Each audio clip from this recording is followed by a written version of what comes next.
ако тој процент сега го извадиме и го аплицираме кај нас, ќе испадне дека не се вработени лицата со хендикеп и не се вклучени во пазарот на трудот во Република Македонија.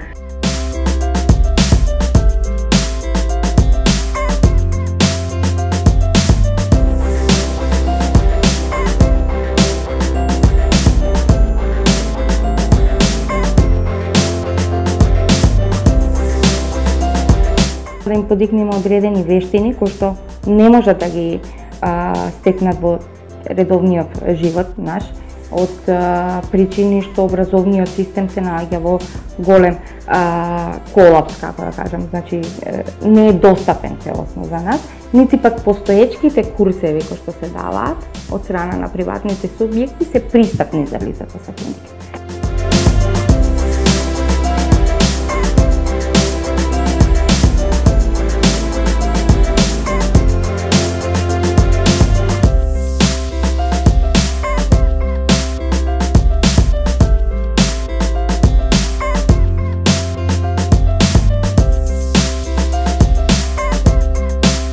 Ние, лицата со хендикеп, можеме подеднако да ги извршуваме сите обврски како и граѓаните без хендикеп.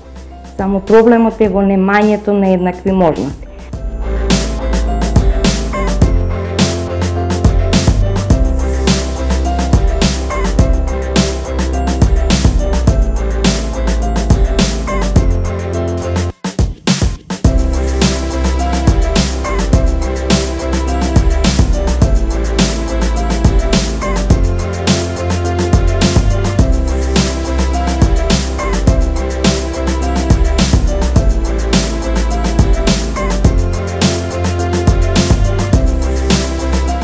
Не е проблемот во нас лицата, него е проблемот во државата која што создала таков систем да одредена цела група на лица со хендикеп, како малцинство, еве нека не гледа, не тргнала скроз од сите текови.